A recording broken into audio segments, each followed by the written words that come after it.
محمد رضا شاه پهلوی متولد 4 آبان 1298 318مین شاهنشاه تاریخ ایران و دومین شاهنشاه دودمان پهلوی بود که از سال 1320 تا 1357 پادشاه ایران بود.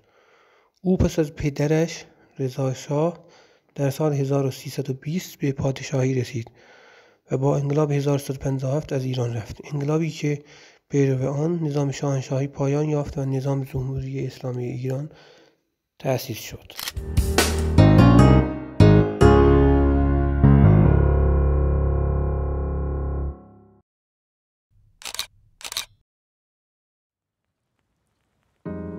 سلام دوستان، امیدوارم حالتون خوب باشه.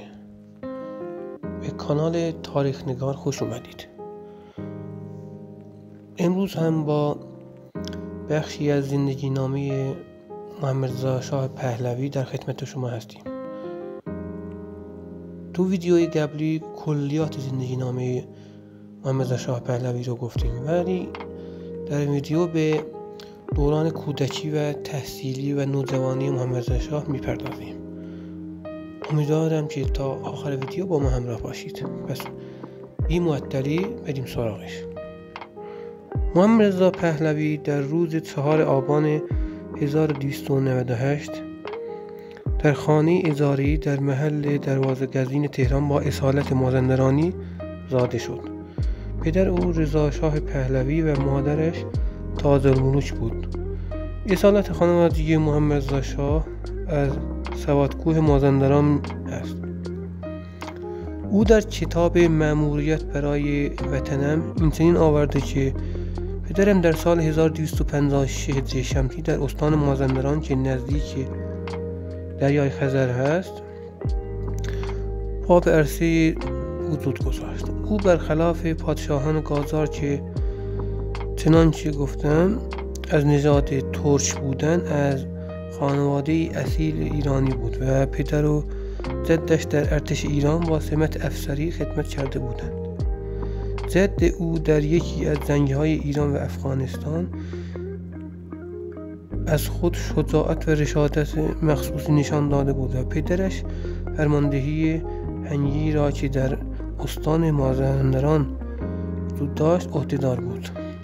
3 ماه پس از کودتای 3 اسفند 1299 و به قدرت رسیدن پدرش یعنی رضا شاه، خانواده او به خانه بزرگتر نقل مکان کردند و در اونجا ساکن شدند. در این هنگام محمد رضا 2 سال داشت. او با پدر و مادر، 2 خواهر و 1 برادرش به نامهای شمس، اشرف که با محمد رضا دوقلو بود و علیرضا پهلوی به خانه تازه خودشون رفتن. در این خانه او زبان فرانسوی و کلیاتی درباره فرهنگ غرب، انقلاب فرانسه، روشنفکران غربی و تاریخ غرب را نزد پرستار فرانسویش مادام عرفه آموخت. محمد رضا پس از به پادشاهی رسیدن پدرش و در 7 سالگی به ولیعهدی رسید. در مراسم تاجگذاری پدرش برای رضا شاه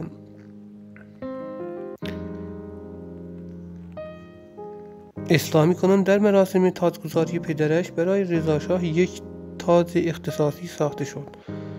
از آن پس محمد رضا به کاخی اختصاصی در مجموعه گازاری گلستان برای آغاز آموزش‌های رسمی پادشاهی منتقل شد و به همراه 20 تن از همکلاسی‌های دستین شده به مدرسه نظام رفت. رضا شاه تلاش می‌کرد تا با محمد رضا مانند سایر دانش آموزان کلاس رفتار شود، ولی این کار در عمل ممکن نبود، زیرا همه می‌دانستند که او ولیعهد است و این یک واقعیت تغییر ناپذیر بود. محمد رضا پهلوی در 15 شهریور 1310 برای ادامه تحصیلش به سوئیس اعزام شد.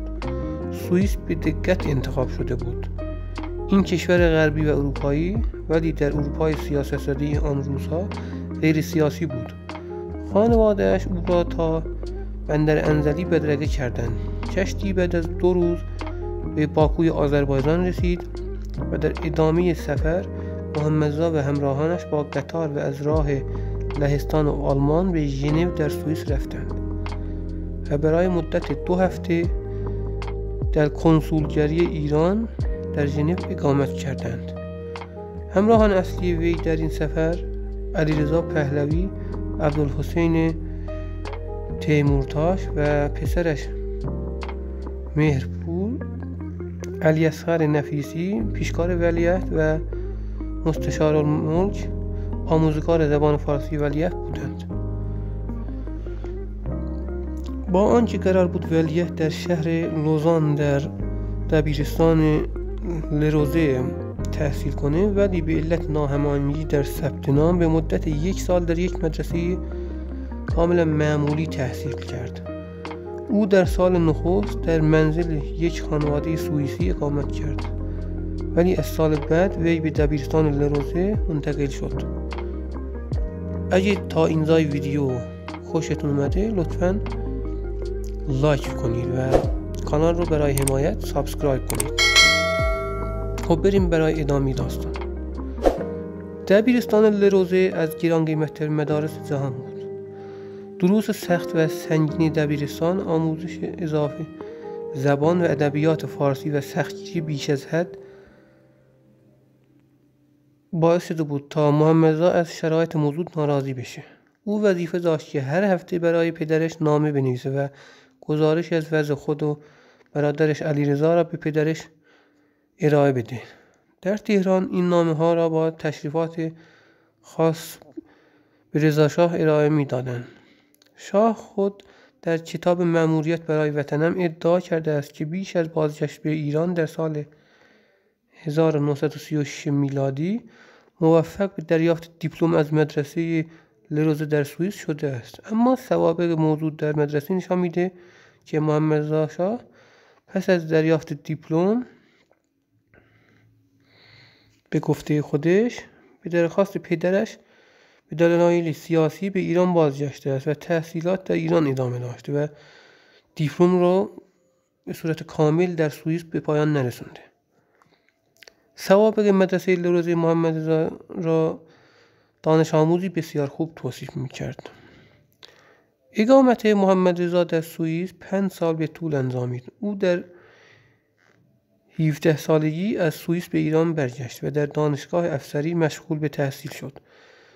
نظام آموزشی این دانشکده بر اساس روش‌های مدرسه نظامی سنسیرا بود. او 2 سال بعد و در 19 سالگی با درجه صدفان دوم از این دانشگاه فارغ التحصیل میشه. در این دوره او با فتح‌الله مینباشیان آشنا میشه و تحت تاثیر او قرار میگیره. در این دوره نشست‌های روزانه منظمی میان محمدرضا و پدرش انجام میگرفت.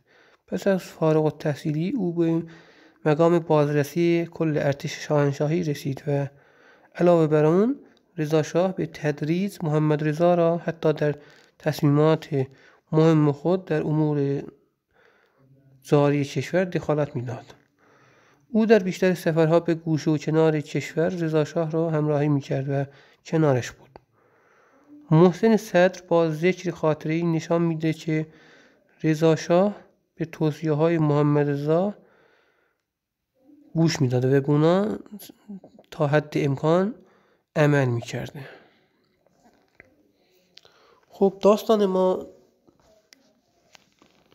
به پایان رسید و انشالله در ویدیوهای بعدی سعی میکنیم به سالهای آغازین پادشاهی و انقلاب 57 و اقدامات صنعتی اقتصادی شاه و